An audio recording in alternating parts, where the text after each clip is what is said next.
aquí Sebastián Aguiluz, cofundador y CEO de Entrepreneur, y estoy con Laura del Castillo, fundadora y CEO de Kunsap. ¿Cómo estás, Lau? Todo bien, todo súper bien. ¿Tú qué tal? Qué bueno, encantado de tenerte por aquí. Al Oye, contrario, feliz. oye, Lau, para los que no estén tan familiarizados contigo y con lo que hacen en Kunsap, no sé si nos puedes contar un poquito más. Sí, feliz. Si quieres te doy una breve intro mía primero. No soy Laura, soy mexicana, pero llevo viviendo en Chile ya 3 años. Soy CEO y cofundadora de Kunsap. Vengo de empresas como Airbnb, Rappi. Y Kunsap es una empresa que se dedica a ayudar a las otras empresas a tener más optimizados los softwares que utilizan todos los días para operar.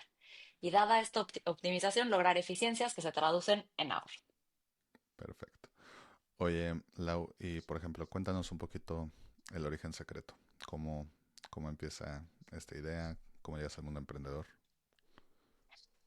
Pues, creo que son dos preguntas diferentes en una, pero a ver, primero la idea. La idea un poco empieza porque a mí me tocó vivir desde adentro o vivir dentro de las empresas en las que trabajaba, ver esta desorganización y este caos que existe alrededor de todas las herramientas que se utilizan diario, ¿no? Voy a poner algunos ejemplos solamente para aterrizarlo un poco más, pero HubSpot, Slack, Notion, no sé, Adobe, etcétera, ¿no? Todos los softwares que se utilizan para operar, cómo habían herramientas que se duplicaban. De repente a mí me tocó vivir que salí de empresa y años después quererme loguear y que me logueaba en la empresa en la que yo ya ni siquiera estaba, ¿no? Entonces, cómo se quedan estos accesos abiertos, se renuevan renovaciones de manera automática y es un verdadero caos.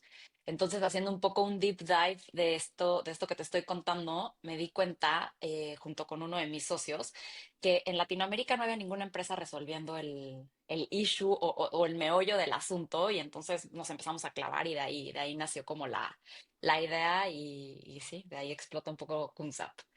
Y respondiendo a la otra parte me preguntabas que cómo nace ser emprendedora. Bueno, yo creo que esa es una pregunta como un poco sin respuesta, porque hay muchas cosas que pasan en la vida que te pueden llevar o no a ser emprendedor. Y bueno, en mi caso siempre he tenido muchos negocios. Fui wedding planner, pero vendí ropa, pero de todo un poco, hasta que llega este punto en el que encuentras este problema que te apasiona y que le encuentras tantas salidas que bueno, es un poco esta obsesión y esta clavarte en cuál este problema tan grande que está impactando una economía de todo el mundo y que nadie está resolviendo y que nadie está poniendo atención. Entonces, yo creo que eso fue lo que me llevó a tomar la batuta y decir, bueno, vamos a darle.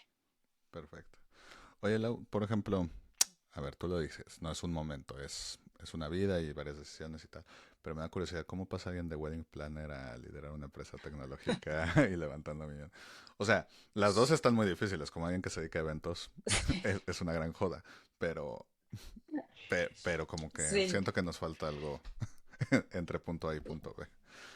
claro, no, yo creo que no sé, son las polaridades y esas personalidades, como que mucha gente o muchas veces te quieres definir como, a ver, yo soy licenciada en negocios internacionales del TEC de Monterrey, vendedora toda la vida comercial, sí, pero eso también tiene muchos caminos y eso también tiene muchos matices. Entonces, así como soy súper comercial y vendedora y estudié en el TEC de Monterrey, bueno, también fui wedding planner y tuve mi negocio. Viví lo que es vivir, vender eventos, ejecutar, el estrés, que yo, de verdad, de los estreses que he vivido en mi vida, yo creo que los más fuertes han sido justo cuando estás organizando un evento y que se tiene que ejecutar bien y que pasa y que todo se derrumba y lo tienes que resolver sin que nadie se dé cuenta. A un poco esto que estoy haciendo hoy, que es un poco lo mismo. O sea, un día todo está perfecto y al día siguiente todo se empieza a derrumbar y hay que buscar soluciones y vender. Entonces, sí, son negocios completamente diferentes. Podríamos pensar que no tienen nada que ver el uno con el otro, pero yo creo que cada uno de estos mini emprendimientos y el haber sido wedding planner también forja la personalidad y las herramientas que se necesitan para lo que estoy haciendo hoy. Perfecto. Oye, por ejemplo, tú lo dijiste, eres mexicana, pero llevas 3 años viviendo en Chile. Eh, la mayoría de los que nos escuchan son mexicanos, pero pues nos escuchan en 72 países. Entonces, para los que no estén familiarizados, ¿cómo es el ecosistema emprendedor en Chile y cómo es diferente al ecosistema emprendedor de México, por ejemplo? Sí, o sea, esa es una súper pregunta. Me gusta mucho el tema porque es súper diferente. O sea, a ver, lo que pasa en Chile, el ecosistema emprendedor en Chile es increíble. O sea, es impresionante cómo está lleno de emprendedores. Chile es un país muchísimo más chico que México, entonces es mucho más probable que alguien conozca a alguien que te pueda ayudar. Entonces, y esta como comunidad o estas, sí, sí, esta comunidad, pero al mismo tiempo como competitividad, te lleva a estar en un ecosistema muy potente que está al mil todo el tiempo, que tienes como la presión y comparándote y queriendo superarte constantemente, pero acompañado. No sé cómo decirlo, es como una competitividad muy sana en donde no te sientes tan solo. Comparado con México, a ver, te puedo decir que México, al ser un país más grande, es más difícil, o a mí o yo siento que es más difícil lograr esta comunidad y esta cercanía entre emprendedores. O sea, aquí todo el tiempo hay eventos en los que va mucha gente, te empiezas a topar con la misma gente constantemente, entonces se forja esta comunidad como más fácil, por así decirlo, que en México, que siento que es mucho más rudo. O sea, aparte en México hay emprendedores en Guadalajara, en Monterrey, en Ciudad de México, estamos como por todos lados. Entonces es más difícil llevarlo a un evento que se traduzca en networking cercano y no solamente este networking donde hay mil gente y conociste de todo un poco, pero no aterrizaste mucho. Como que en Chile siento que se aterriza más. Perfecto. Oye, Lau, y por ejemplo, ustedes son una empresa, pues parece sacada de Silicon Valley, o sea, llevan relativamente poco tiempo, una gran levantada de capital, una gran valuación por lo mismo. Eh, hace no tanto hubiera parecido una historia utópica, pero afortunadamente cada vez hay más unicornios latinoamericanos.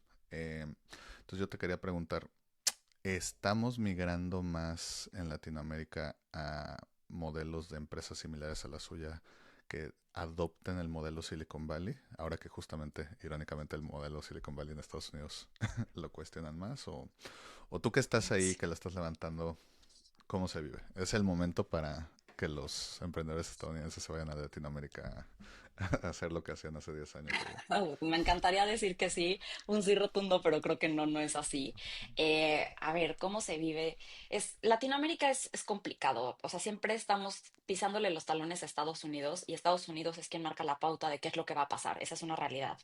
En temas de levantamiento de capital, bueno, estuvo el momento de que levantar capital era facilísimo. Ibas, hablabas con inversionistas, te daban su dinero y podías gastar. Y de ahí se empiezan a desarrollar muchos problemas. A mí me tocó, o a nosotros nos está tocando un momento en el que no es tan fácil, en el que los inversionistas perdieron la confianza en muchos emprendedores por el mal uso que se hizo de este boom que existió. Y por lo tanto toca un esfuerzo mucho más grande o mucho más validadores el ir y levantar una ronda y ejecutar bien para después ir y levantar la siguiente y así sucesivamente.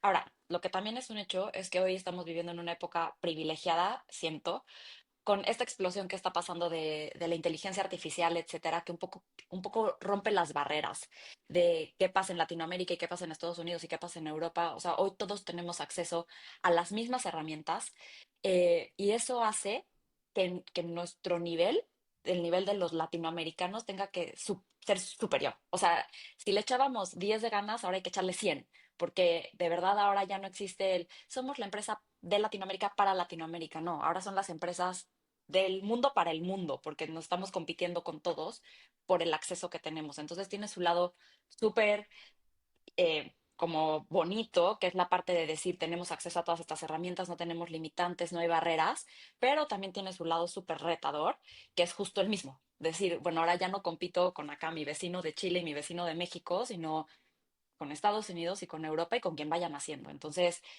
no, no creo que Latinoamérica sea el siguiente Silicon Valley y hay que decirles a los gringos que se vengan a emprender a Latinoamérica. Tampoco creo que sea el momento más fácil del emprendimiento ni del levantamiento de capital, pero sí es el momento en el que las ideas al menos se pueden llevar a una realidad mucho más rápido. Perfecto. Mira, antes de seguir con las preguntas, déjate comparto la historia sobre cómo yo no levanté capital. Y es pues nada, entramos a ciertas aceleradoras.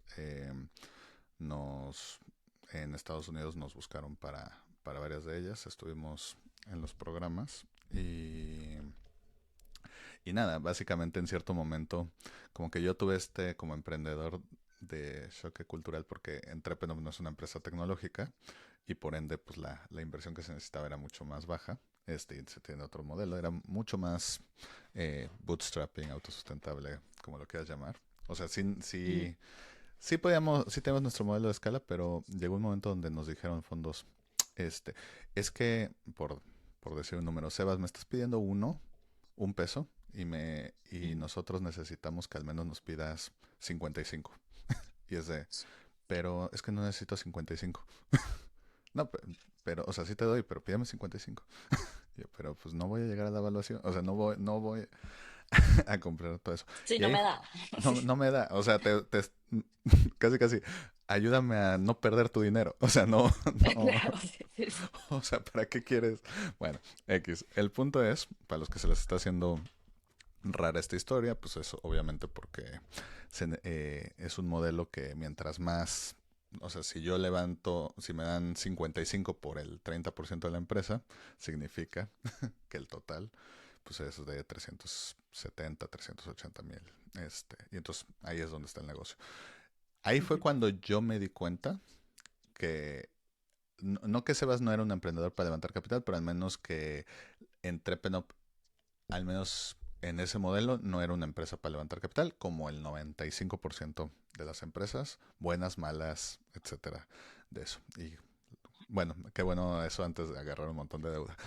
Yo te quería preguntar, todo esto es para decirte, Lau, ¿cuándo te diste cuenta que tu empresa sí era una empresa perfecta para levantar capital, que merecía recibir esa inversión y que tú eras una emprendedora que merecía recibir esa evaluación y que no era solo el dame dinero y pues a ver, a ver en qué me lo gasto, ¿no?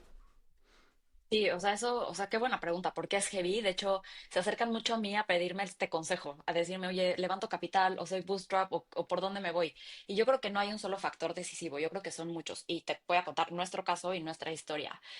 Nosotros al menos somos tres cofundadores, y somos una combinación interesante de edades, porque mi cofundador más grande tiene 40 años, yo tengo 36 y el más chico, que es Alfonso, tiene 29. Entonces, como que estamos ahí en varias edades, pero no somos unos fundadores de 22 años que viven en el sillón en casa de sus papás y no pagan renta y no y tienen comida todos los días, ¿no? Nosotros ya éramos unas personas que trabajaban, que teníamos compromisos, que teníamos gastos fijos, que etcétera, que el decidir renunciar a nuestros trabajos para seguir CUNSAP y para poder lanzar y hacer esto enorme, implicaba justo eso, renunciar a nuestros trabajos y quedarnos sin este sustento económico para poder seguir. Entonces, para nosotros siempre fue un camino el tener, el ir y levantar capital. Ahora, una cosa es que sea el camino y en la idea eso era lo que queríamos, y otra cosa es cómo lo pudimos llevar a la realidad y cómo nos dimos cuenta de que CUNSAP es una empresa que puede ser sustentada por el venture capital, ¿no? Porque simplemente hay empresas que no son.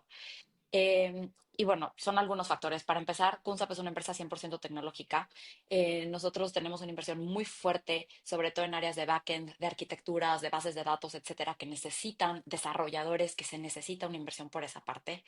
Eh, no somos una empresa consultora que de lo que va vendiendo va generando, hay que desarrollar un producto, entonces se necesita una inversión previa y por eso nos dimos cuenta de que se necesitaba. Ahora también nosotros lo que hicimos, un poco el camino, fue todavía trabajando los tres, empezamos a desarrollar lo que sería Kunsap en un prototipo, en un Figma simplemente, y cuando tuvimos la idea clara, postulamos a Platanus Ventures, que es una aceleradora chilena, de hecho, pero de la más grande en Latinoamérica. Y antes de haber lanzado Kunsap, antes de haber lanzado el producto, entramos a la aceleradora.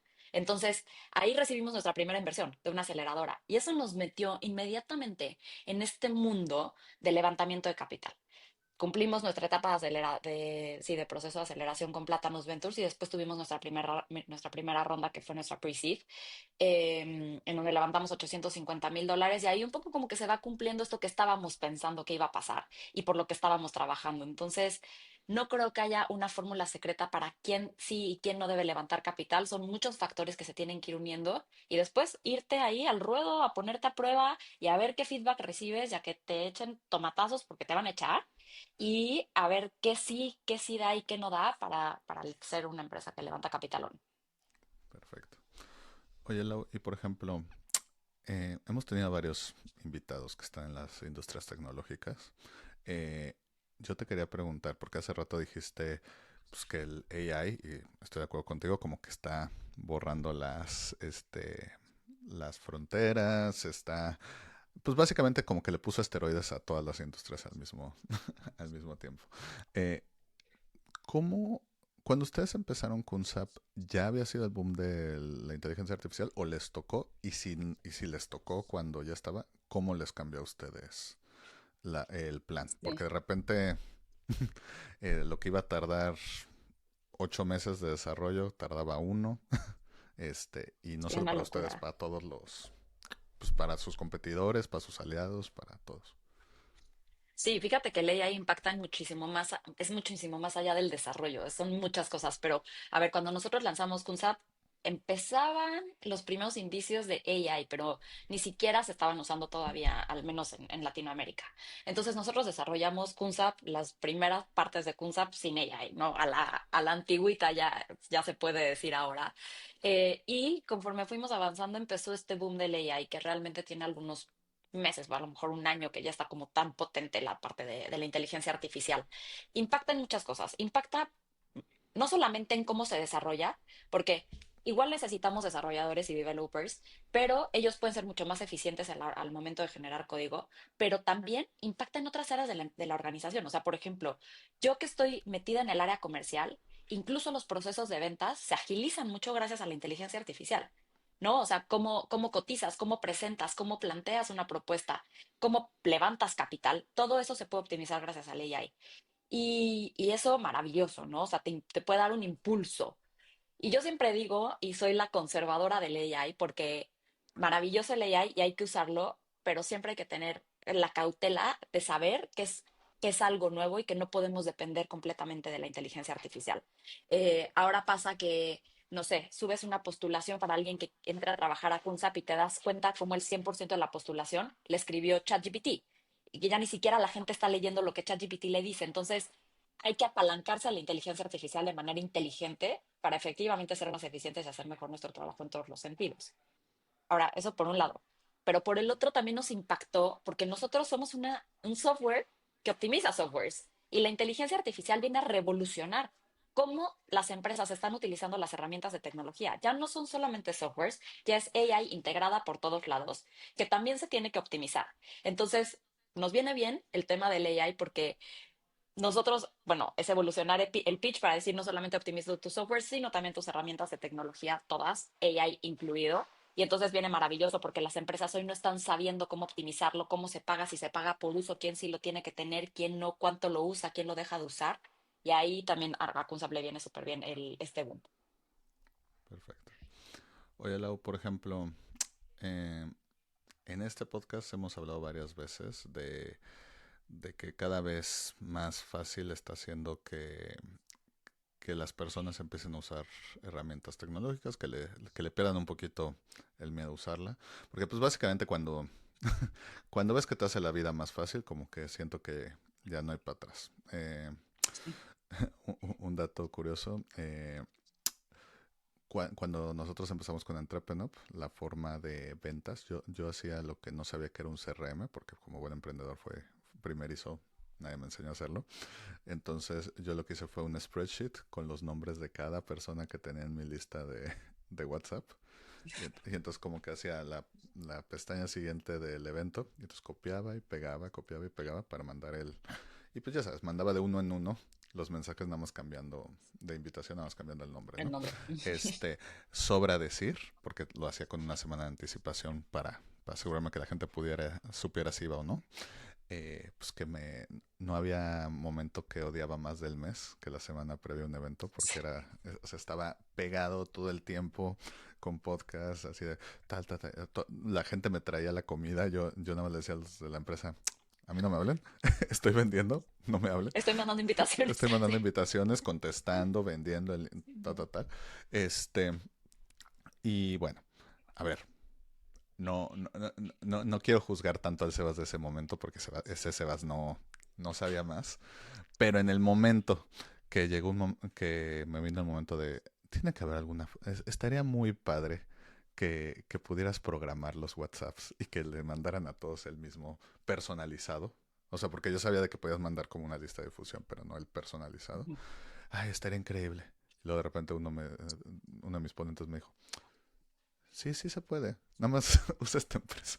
Y yo, y ya, entonces, Sí, te explotó la forma de trabajar absolutamente. exacto, justo antes de empezar a grabar, eh, le contaba a Lau que nosotros libramos 3 episodios por semana y como que intenso el chico. La verdad es que el hecho de nosotros me di cuenta de este software justo cuando estábamos regresando a los eventos después de pandemia. Si no hubiera sido porque encontré ese paso, no hubiéramos seguido con el podcast. Ya ni digo 3 episodios, no, no hubiéramos hecho ya nada. Cero, sí. Porque, pues, ¿por qué no? No hubiera dado tiempo, hubiera matado a mi compu, etcétera. Pero bueno, todo esto es un preámbulo para decir, la gente cada vez está adoptando con menos miedo herramientas digitales, tanto laboralmente como en el día a día, y cada vez más empresas lo empiezan a hacer. Eh, ¿Qué tan, cómo va la tendencia de que esas empresas digan, sabes qué, yo también necesito una optimización con servicios como los de ustedes? Sí, es súper buena tu pregunta, porque, a ver, uno de los retos más grandes que tuvimos cuando lanzamos Kunsap es que nosotros nos dimos cuenta del gran problema que estaban viviendo las empresas, pero era como un secreto a voces. Era como tener la venda en los ojos en donde las empresas decían, yo sé que tengo muchos softwares y que gasto mucho, pero no tanto, gasto lo que tengo que gastar y tengo todo controlado y sé perfecto quién está registrado en dónde. Y un reto súper importante de nosotros al vender Kunsap fue educar, ir y decir, oye, tú piensas que estás pagando por 50 herramientas, pero en realidad estás pagando por 150, 80% de tus usuarios tienen accesos que tú no sabes que tienen, ¿no? O sea, educar, educar, educar. Entonces, y ahorita, y eran las primeras reuniones de ventas, eran así, o sea, con esta paciencia de explicarte, de educar para ir evolucionando una propuesta comercial, para evolucionar a que me quieras contratar. Ahora nos está pasando que ya no, que ya llegamos a las reuniones y las empresas y nuestra contraparte ya tiene ese conocimiento. Ya llegan un poco con el agua en el cuello diciendo, no sé qué hacer porque entre todas las herramientas que de por sí teníamos, más los empleados se están registrando en donde sea, sin control, y están empezando a pagar por herramientas, ya no sé cómo manejarlo. Se me está saliendo de control. No solamente el costo, ¿no? El gasto financiero que es muy relevante, pero hay otra parte que para mí es más relevante, que es la data. ¿Cómo tienes organizada toda tu información? ¿En dónde los empleados están autorizando accesos? ¿A quién le están metiendo inputs relevantes para tu empresa y tú ni siquiera sabes? Entonces, ahora las empresas ya llegan con este estrés y de decir, oye, necesito resolverlo, Kunzap, ayúdame, porque absolutamente está saliéndose de control. Entonces, Hey, aquí Sebas, perdón que te interrumpa el podcast. Si ya llegaste hasta aquí y te está gustando la conversación, échale un like al video. Nos ayuda un montón a que más gente descubra el podcast y podamos seguir trayendo invitados chingones cada semana. Suscribirte es gratis y nos apoyas muchísimo. Y si ya estás suscrito, sigue innovando. insisto, para Kunzap ha sido bueno porque nos está llevando un poco de la mano de educar, educar, educar, que es pesado, sí, pesado, cansado. Tienes que tener esta sonrisa constante a pesar de que la otra parte tiene un ego gigante que dice que no, que todo lo tiene bajo control, a ya tener conversaciones en donde la contraparte dice, efectivamente, esto es un problema, ayúdame a solucionarlo. Creo que lo que Lau quiso decir, pero es demasiado más educada que yo para decirlo, es que es una chinga hacer que, hacer que alguien que no quiera aprender aprenda, pero sí, yo también lo viví. Es malo cuando vas a contracorriente. Qué bueno que ya no.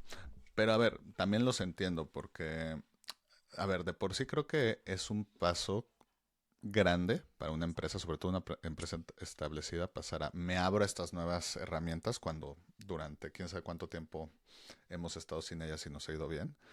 Y puedo llegar a entender ay, no sé si debo por inventar algo, de quitar estas suscripciones que me cuestan 1,000 pesos porque tengo miedo que por eso deje de ganar 10,000, que sí me sirve, que no, que es una herramienta que sí es necesaria para mi trabajo y que nada más es pues, una vanidad que tanto, no vamos a decir marcas para no quemar a nadie, pero que tanto este CRM sí lo necesito y que tanto nada más lo contraté porque es el número uno del mercado. El hot del momento. Exacto, cuando realmente pues la versión, no sé, la versión gratis o la versión premium del otro que cuesta un décimo es lo que realmente yo necesito porque soy una empresa más chica, ¿no? O sea, todas esas cosas. O sea, entiendo que cuando ya hiciste el paso de voy a innovar y que digan, bueno, es que a lo mejor innovaste demasiado o, o gastaste mucho y que haya este de empleados diciendo es que sí lo necesito y los otros como no comprenden del todo la herramienta de decir es que no lo necesitas o lo quieres o no, pero sí. O sea, como que nadie quiere Te ser el... digo que ahí Ajá, dime, dime. Ahí entras con el ego gigante, porque es justo eso, o sea, es llegar y decirle, oye, increíble toda tu infraestructura, pero en vez de tener 50 herramientas, podrías tener 30 y ser muchísimo más eficiente, ¿no? Entonces, ahí es esta otra parte que dice, oye, no, pero claro que sí, usan todo, claro que se necesita, claro que, bueno, con data te puedo enseñar que no. Hombre, es que nadie quiere ser el...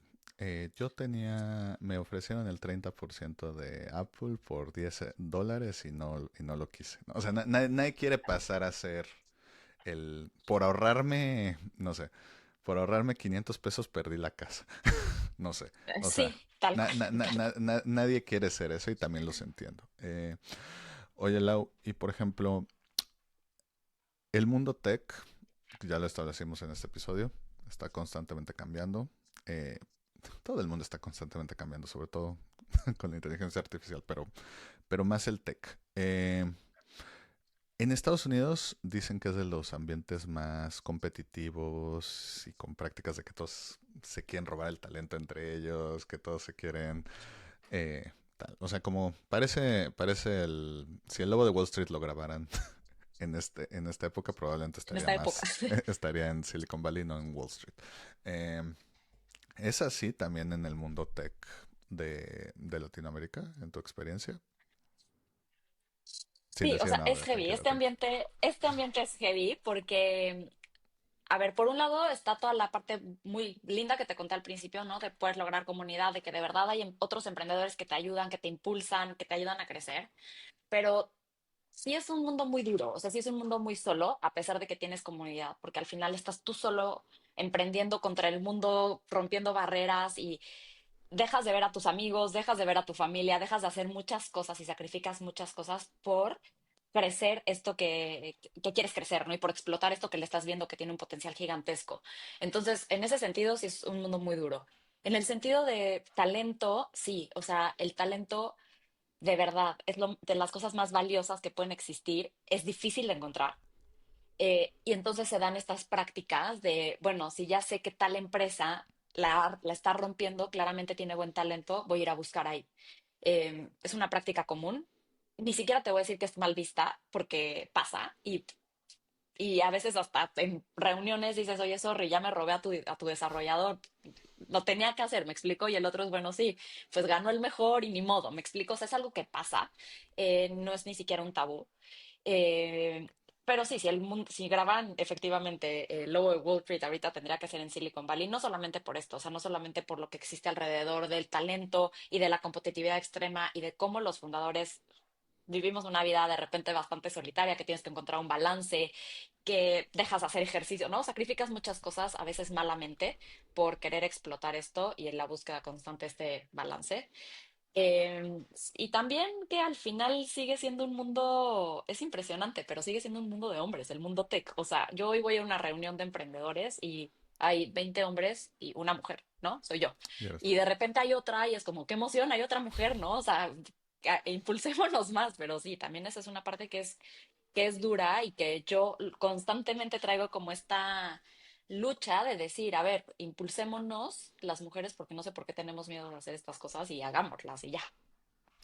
Me da curiosidad por lo que dices porque se ha hablado mucho de la brecha de STEM en cuanto a hombres y mujeres.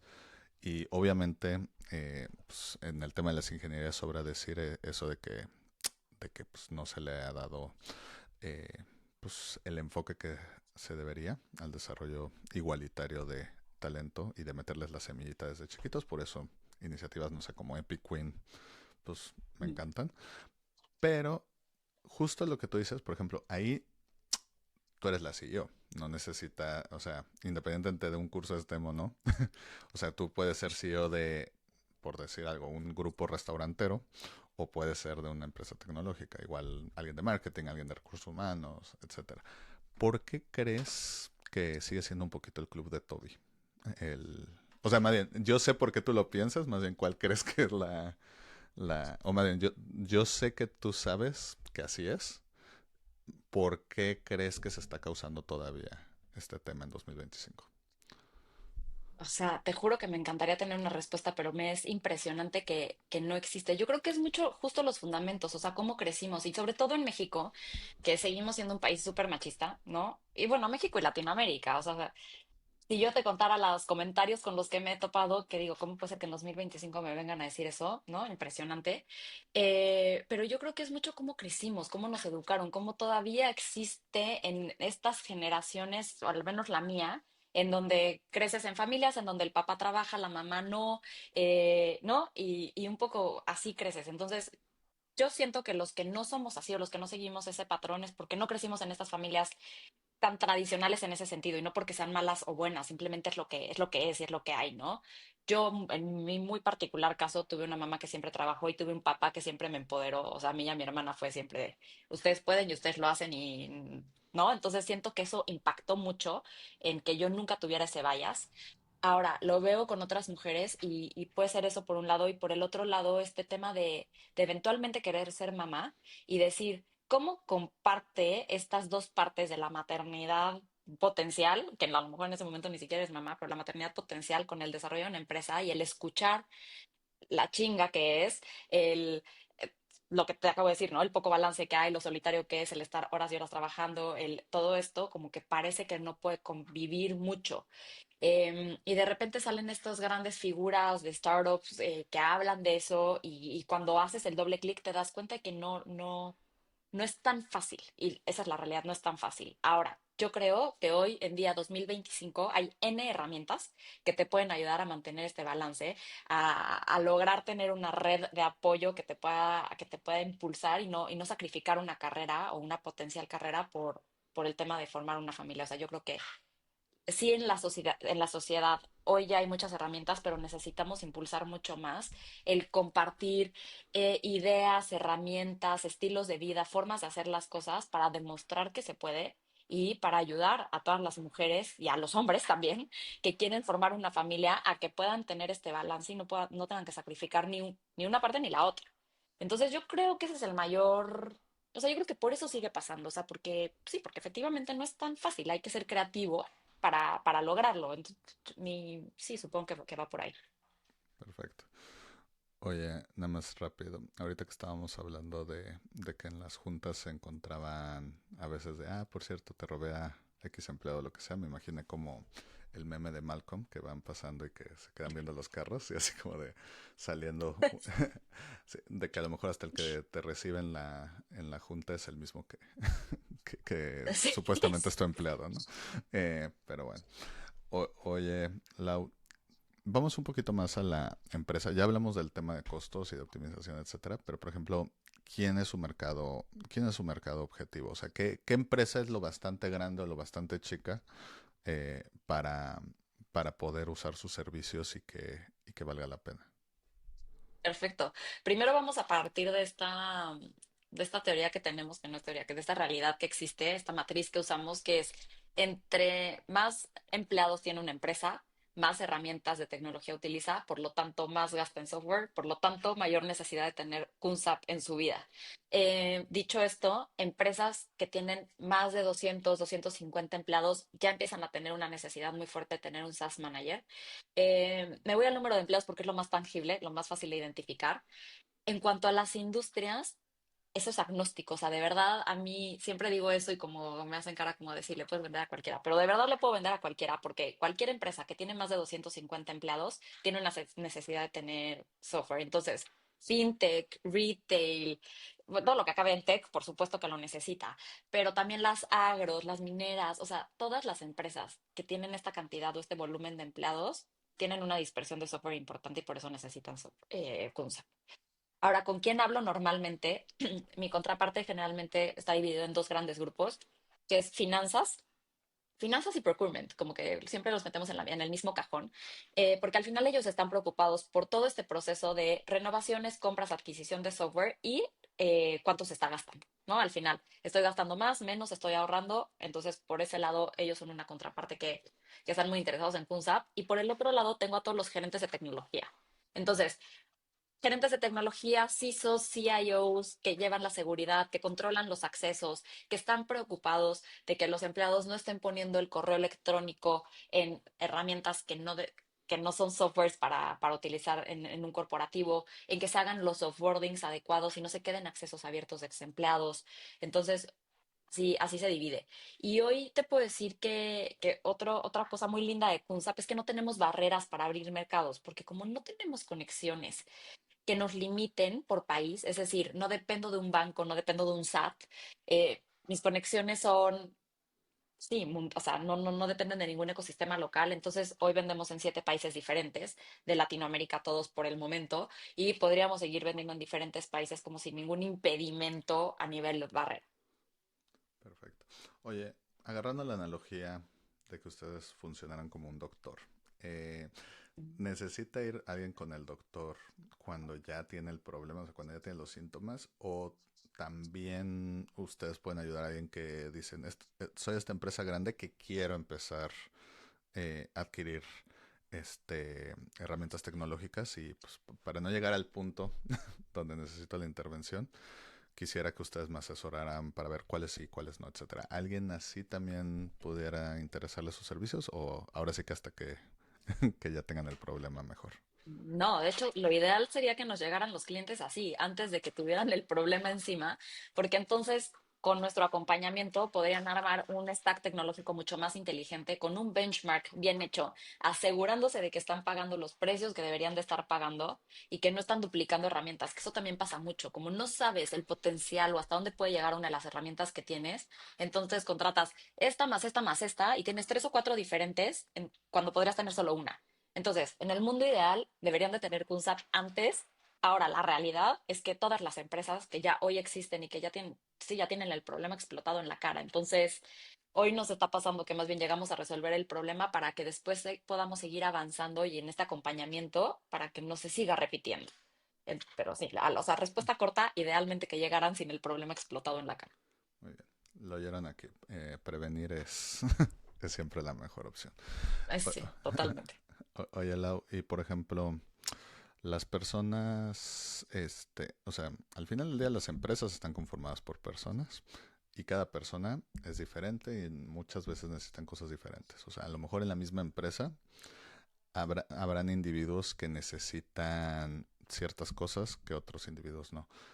Ahí como entra el tema de las herramientas digitales. O sea, como empresa deberías de tener el programa para que los que lo necesitan lo tengan, ¿no? O por perfil o personalizarlo. O sea, en un mundo ideal, no sé si es una pregunta demasiado genérica, pero ¿cómo tomas en cuenta la individualidad del empleado y de lo que necesita para optimizar su rendimiento eh, con herramientas estandarizadas que tienes que poner a nivel empresa? Fíjate que hay herramientas que te permiten una cierta personalización, sobre todo para los desarrolladores. O sea, esto que tú me estás planteando, yo lo veo mucho con los desarrolladores, que hay quien le interesa medir cuántos PR saca, medio, o sea, como un poco medir su productividad, pero hay quien prefiere medir la calidad, pero no. Y los programadores normalmente están muy preocupados por eso. Hoy hay herramientas que te permiten esa personalización para que cada uno se pueda enfocar en lo que necesitas y que su líder, a su vez, pueda evaluarlos de una manera inteligente. Pero volviendo al tema de la inteligencia artificial, algo que hoy es maravilloso es justo eso, que hoy tenemos tantas opciones que incluso dentro de un equipo podrían haber varias soluciones contratadas que se personalicen. Ahora, a nivel escalable no es lo mejor. Lo mejor es tener una herramienta para todos y que en la medida de lo posible la utilicen como a cada uno le funciona. ¿Por qué? Porque entonces tú como empresa manejas un solo contrato, un solo proveedor, una sola cuenta por pagar que si tienes 7 diferentes, entonces se te complica toda la logística.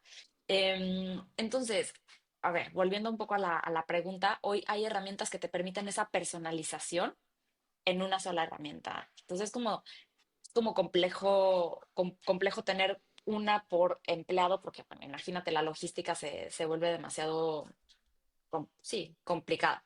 Y un poco saliéndome de los desarrolladores y un poco más a la generalidad de los empleados de una empresa, A ver, yo siempre digo que, al menos para mí, una de mis más grandes preocupaciones al ser fundadora de una empresa es la gente que está contratada en Kunsap. Porque quiero que estén bien, porque quiero que sean felices, porque quiero que crezca, que se desarrollen profesionalmente, que se reten, que, ¿no? Entonces es como, es demasiado complejo el tener gente contratada. Entonces, por eso es inteligente sí tener herramientas que te acompañan. Y muchas veces las empresas como que no priorizan la parte de tener algunas herramientas que hagan más fácil la vida de los empleados dentro de la empresa, como por dónde se gestionan las vacaciones, así de básico. O sea, que no sea tan aleatorio, que no sea un RP tan complicado, que sea algo amigable para el empleado, que pueda entrar, que pueda dar feedback, que tenga evaluaciones dentro de la misma herramienta. Entonces, a ver, la tecnología te puede acompañar a que tus empleados sean más felices y a que tengas mejores equipos de trabajo. Sí, existen y existen podrías tener una sola herramienta para toda la organización en donde cada quien tenga su nivel de personalización. Súper bien. Oye, Lau, para ir terminando, a todos los invitados del podcast Innovadores les pedimos sus tres sís y tres no para emprendedores, es decir, tres cosas que un emprendedor debería hacer sí o sí y tres cosas que debe evitar a toda costa. Tres mandamientos y tres pecados capitales, básicamente. ¿Cuáles serían los tuyos? Perfecto. A ver, me voy primero por los pecados, porque siento que está más fácil de identificar. Ok. El primero, y que yo creo que nosotros cometimos o yo cometí, es querer hacer todo tú solo. Cuando emprendes tienes tantas ganas de hacer buen uso de los recursos que tienes de los inversionistas, los tuyos propios, y como es tu bebé, que lo quieres cuidar perfecto y no quieres que se muera, es muy difícil delegar. Entonces, yo creo que eso es un gran error, porque empiezas a no delegar y por lo tanto te empiezas a saturar y el que mucho abarca poco aprieta. Entonces, yo creo que ese es un gran error, como que hay que saber qué es, para qué eres bueno tú y eso hacerlo y lo de que no, entonces hay que delegarlo a tiempo. Eh, Otro que yo creo que va un poco de la mano es el confundir la actividad excesiva con progreso. Como que hay veces que pasaste todo el día sentado en la computadora haciendo 300 cosas y al final del día te preguntas, ¿qué tanto avancé? Y realmente no avanzaste tanto. Y estuviste haciendo mil cosas y a lo mejor ni comiste ni te paraste de tu escritorio, pero no avanzaste tanto. ¿Y por qué no? Porque justo no delegaste. Entonces va como de la mano. Estuviste haciendo cosas en donde tú no estás en tu máximo, donde tú no estás dando todo, donde no te estás retando y te pusiste a hacer cosas más administrativas o más coloquiales que no te permitieron progresar. Em, y yo creo que la última es esta búsqueda de la validación externa, que a todos nos pasa. Empiezas a emprender, hablas con un mentor, con otro mentor, hay tanta información afuera, hay quien te dice que lo que estás haciendo está bien, hay quien te dice que lo deberías hacer completamente al revés, te proponen cosas. A ver, al final nadie conoce tu negocio más que tú. Nadie sabe que lo que estás haciendo hacia dónde debería de ir mejor que tú y se vale tomar consejos, escucharlos y los que no resuenan, que entren por un oído, que salgan por el otro y no buscar que ese mentor diga, sí, muy bien, porque Lau siguió mi consejo. Nosotros lo hicimos. Una vez seguimos un consejo de una persona que admiramos, a la fecha eso no le quita la relevancia, pero seguimos un consejo que nos llevó a tomar una decisión de no hacer algo y que un año después nos dijeron, ¿y por qué no hicieron esto? Eso hubiera funcionado mejor. Y efectivamente hubiera funcionado mejor. Me explico, pero era por querer empatar validación externa que yo creo que confunde. Entonces, seguir tu negocio como tú sabes que va y ya. Y de los tres mandamientos, el típico cliché, pero que de verdad creo que vale la pena como volverlo a decir, que es que te cases con el problema y no con la solución y con la idea. O sea, de repente creamos un concept que es maravilloso, pero que puede ser que no esté resolviendo el problema puntual de los clientes. Entonces, hay que cambiar. ¿Qué hacemos para ajustar? Y nosotros estamos obsesionados con el problema de la dispersión de esas, ¿no? Entonces, ¿cómo se resuelve eso? Hoy es Kunsap, este software que creamos, pero a lo mejor mañana es un AI agent con el que platicas por un chatbot y ya no existe la plataforma. No sé y hay que estar abiertos a eso. Y creo que en Kunsap constantemente estamos abiertos a esos cambios. La otra es construir con usuarios reales. También pasa que estás tan clavado en tu propia solución que dejas de escuchar a los clientes. Entonces, para nosotros eso es básico, es constantemente escuchar a los clientes, constantemente saber qué necesitan, qué quieren y construir con base en lo que realmente se necesita y con usuarios que lo están utilizando, que están pagando por mi software. No estos utópicos clientes que algún día tendré, sino gente que realmente está pagando por el software. Y el último, que últimamente estamos aplicando más en Kunsap, es rodearnos de gente que es más inteligente que nosotros, en lo que nosotros no somos los mejores. Que yo creo que eso es de lo más difícil, porque es darte cuenta que tú no eres el mejor para algo, quitarte ese ego y decir, necesito a alguien que sea mejor que yo, que esté sentado en esta mesa hablando conmigo y que yo diga, puta, no lo puedo creer. Obvio que tiene razón, obvio que sabe lo que hace, que tenga esa admiración y que me enseñe y nos enseñe constantemente. Entonces, eso. Perfecto. Oye, Lau, si alguien quisiera adquirir los servicios de Kunsap, ponerse en contacto con ustedes, pues no sé, a lo mejor pedir una intervención de emergencia, ¿cómo pueden encontrarlos en Sí. redes? Feliz, o sea, creo que mi red más activa es LinkedIn. Ahí estoy como Laura del Castillo. Mi mail es laura@kunsap.com. Pues realmente las otras redes sociales las utilizo más para temas personales, no tanto profesionales, entonces no es tan fácil encontrarme por ahí. LinkedIn definitivo es el mejor canal. Perfecto. Oye, Lau, pues nada más quiero agradecerte por tu tiempo. Espero te la hayas pasado también como nosotros y como decimos en el programa, sigue innovando. Y mil gracias a ti. Feliz de haber estado aquí, Sebas, y por ahí seguimos hablando.